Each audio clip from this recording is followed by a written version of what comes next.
2011 was a great year for video games. Many high-profile releases were seen, and just in general, a lot of awesome games. Now I'm just going to go through a list, my top 11 games of 2011.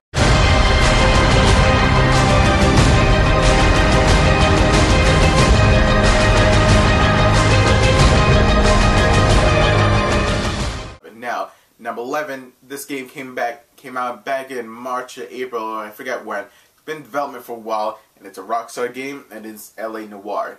On the Xbox 360 version, it spans 3 discs. Now, I think because they use the motion scan technology, which is tremendous. If you ever seen this in action, the facial features of the characters you interrogate, their facial expressions by the actors was great. Now, this is not just your typical shooter. The shooting aspect and the gunplay is kind of like on the back burner of the interrogation and the crime scenes and finding clues and talking to witnesses and whatnot. So this is a detective game first and an action game later. Now, throughout this game, it's an open world, but it takes more of the linear storytelling path. It's not like open world games in the past, like GTA, where you can just do anything and decide which order you want to take the mission. It has a structured mission list to follow. Now you can just do the side calls when you're driving around with the cop car and they'll say there's a robbery in progress. So you can do that. It's kind of like the side missions of it. And there's also landmarks you can find and whatnot. But overall, really good game. However, I do think I prefer Red Dead Redemption over this. I thought it was a better game, but in terms of Rockstar games, but still, nonetheless, LA Noire is a great game. Now, number 10, this received a lot of hype just off the trailer and just the premise of it, and that is Dead Island. This is open world zombie games on an island. Who could pass that up? That's a great premise, and I love zombie games and just zombies in general. So getting to bash a lot of zombies was fun. A lot of focus on the melee weapons and creating your own weapons. Guns are as a side thought. They're not really that powerful against zombies, but against the humans, they work wonders. So overall, I haven't finished this game, but I played it enough. I think I'm like 3/4 of the way done. It's a really fun game. If they do move to a sequel, Dead City, probably would be the next go-to. So hopefully they make a sequel to this. It was really fun. So number 10, A Dead Island. Now number 9 is game 3DS, very high profile release, and that was the Ocarina of Time at 3DS. Now, what's old is new again, but for me, this is my first time playing a Legend of Zelda game, so I was going into it and knowing that it was considered one of the best games of all time. So, and pretty much it was a really fantastic game. Now, I enjoyed it. I beat it. I forgot I lost count, but it took me a while to beat it. I got help from a friend to get the best sword in the game. I forgot what it was called, but great adventure, great story. The 3D effects are awesome too, and there was a second mode once you beat it, the Challenge Master's Quest, but I didn't get into that. But I'll probably go back into it once again, sometime down the road to play that mode. So overall, Ocarina of Time, awesome game. So there you go. Now number 8 is another Nintendo game. Nintendo DS came back in March. A lot of people, probably say it's the same game, but I am a huge fan of it, and that is Pokemon Black. Rinse, wash, repeat. That's what probably people say, but I'm a huge fan of Pokemon. Have been since Red and Blue. Now they do, new batch of Pokemon, to keep you entertained. It was great. Then now triple battles. They do kind of tailor to casual gamers towards the beginning, especially with the first gym boss and giving you like the type advantage of it. But other than that, the story is different enough to not have it seem predictable, which I enjoy. The whole challenging the animal rights of Pokemon and whatnot, and then the Elite Four and whatnot. But all around it's a great game. People have their Call of Duty. I have Pokemon, so to each his own. I really enjoyed a lot of this. So I have to get back into it because I stopped training after a while. But still, Pokemon Black, number 8. Now, number 7, this game just came out, and there isn't really no introduction, but I'll give you one anyway. It's Mario Kart 7. First time on the 3DS. They use great advantage of the 3D modes. They give you new customization options for your kart. New gliders, you can go underwater, mixing with the old tracks with new tracks. Great online. I love playing online more than most other games right now. So if anybody wants to play, then just hit me up or whatever. So, or if not, go to Pitor's YouTube group and join up in there whenever he plays. So Mario Kart 7, awesome game at number 7. Now, number 6, the final piece of the trilogy, and then that's Gears of War 3. I enjoyed this much more than Gears of War 2. I don't know, it's something about Gears of War 2 that I didn't really like as much as the first one. Although this one is not going to have as much of an impact as the first one, but it's still an awesome game, and it's a tremendous thrill ride. Great graphics as always, all the new weapons, and just bigger, better, more badass, as number 2 says. Online, I haven't played that much online, but I think it's interesting enough that they keep doing the calendar events, to just spice things up and have things different. So really, keep with the community they're doing with the online. So overall, Gears of War 3, number 6, awesome game. Now, number 5, this game came out in, I believe, April, and it is returned to form. It came back to relevancy and established it as one of the top fighters around, and that is Mortal Kombat. Now, it's really, since Mortal Kombat, whenever, you can say that, probably DC versus Mortal Kombat was kind of like the low point of it. I never played it, so I can't really say, but this one was a fantastic game. It got back to its roots, started over of sorts. Best story for a fighting game I've seen probably ever or a while. And what can you say? It's Mortal Kombat, brutal, bloody, fantastic. All the fatalities there, all the characters there. I got it from PlayStation version because of Kratos, and he's a pretty good character to fight with. So Mortal Kombat, number 5. Now, number 4 is a PlayStation exclusive from Sucker Punch, and that is Infamous 2. Now, this one, I enjoyed the first one. The first one was, pretty damn good. So this one, they had did a lot to hold up to. I think it probably equaled as much fun as I had with the first one. They kind of did the character change a little bit, and they really did a dramatic one, but they went back to more of Cole's Infamous 1 looking game.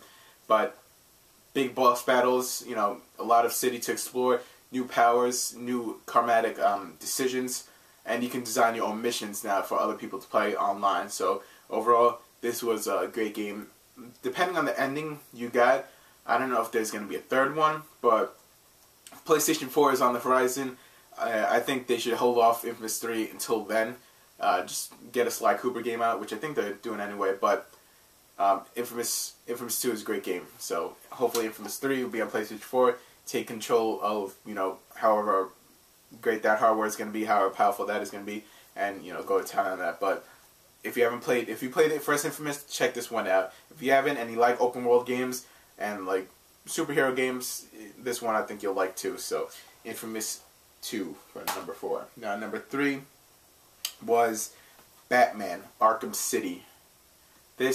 I love Arkham Asylum. I played the death of it. I got a platinum trophy, so I wasn't sure, knowing how big this game was going to be, if I was going to do that with all the Riddler trophies. There's like 400 Riddler items to do with like trophies and riddles and whatever, jumping off the building and gliding and doing what, I forgot how to describe that, but awesome game. Truly terrific game. I played the hell out of this one again. Platinum this one. They give you, which I like about this is, you don't need DLC to feel like you got the complete experience. This took me forever to beat with the Predator maps and the combat challenges plus the main game and new story, new game plus. This took me forever and I didn't need DLC. So this is the most bang for your buck that you can get right now.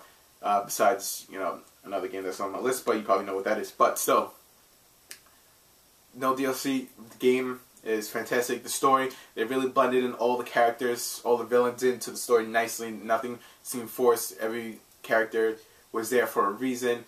Joker was back for a reason. Mr. Freeze was in there for a reason. Two-Face, Penguin, who else? And whoever else. They kept a few people out of the game, or slight cameos like Black Mask. So hopefully, if they make a third one, Arkham World, or whatever they're gonna call it, it's gonna be awesome. Hopefully, because this one is like the peak of it. I would think this is like the Uncharted 2, the Terminator 2 of the series. Even though Arkham Asylum was great, this one was truly fantastic. So, Arkham City, go check it out. Can't wait for the Dark Knight Rises movie. But that's getting off topic. Trying to plug in for Dark Knight Rises. But there you go, Arkham City. Now, number 2 is, speaking of Uncharted, comparing that, is Uncharted 3. Yeah, there we go. Uncharted 3. This, however, it did not have the same effect. I don't think it will be as Uncharted 2. This was also, it was still a fantastic game. The character models, Nolan North, who does Drake, does a fantastic job. He is Drake. They can never change his voice character, ever. If they do it, it won't feel like an Uncharted. If they change Sully, it won't feel like an Uncharted. Change Elena, they need those characters forever. As long as they're going to do Uncharted, they need those characters. Gameplay is always solid. The set pieces are amazing. The drawing distances, the big where you're going, like there was a shipyard, like a ship graveyard where you're going to go platform around. They pull back.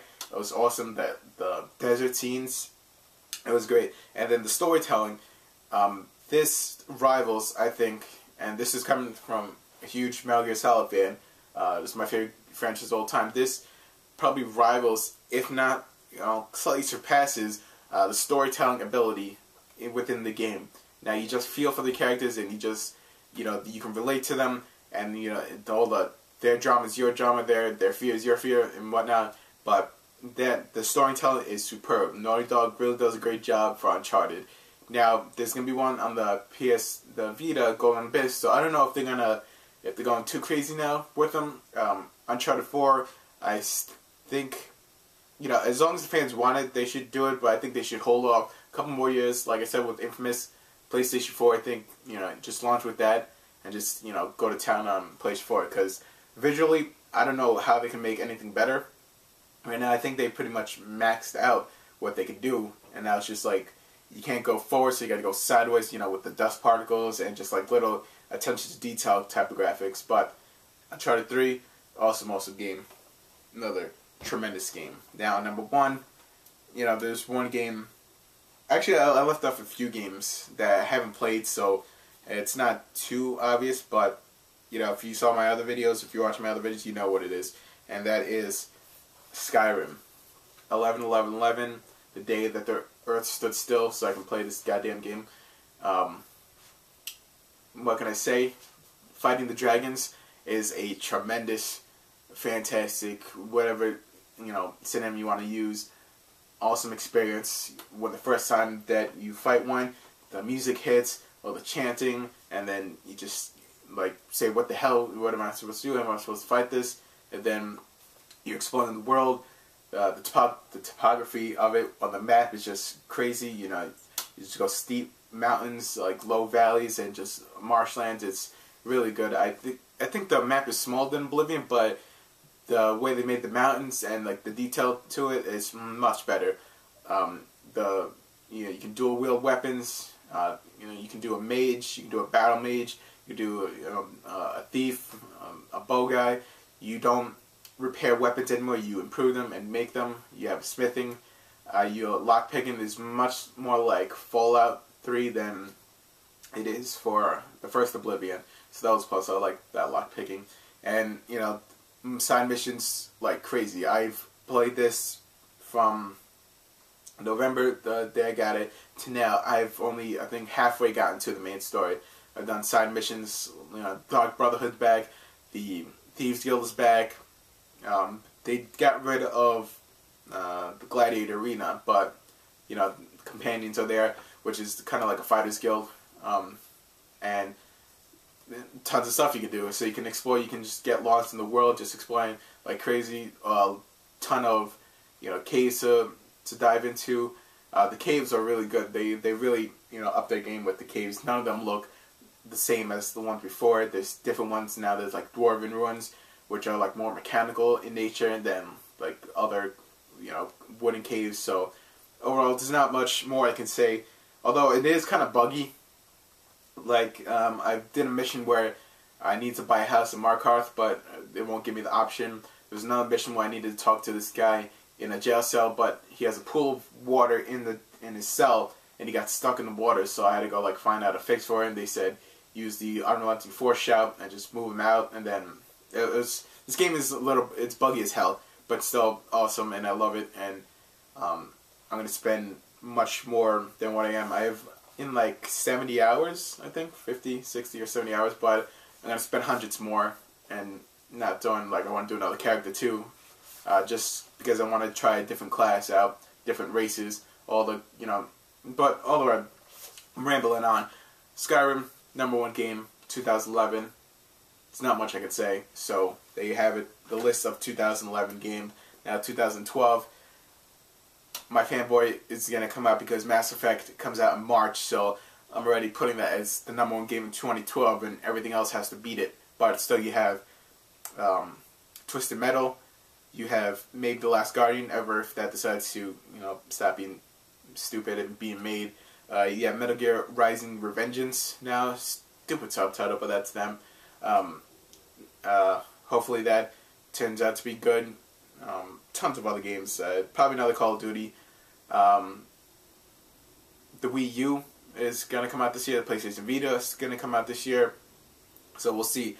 We'll see where we're at next December 2012 if we're not dead and the world is ended. But until then, and until my next video, I'll catch you guys later.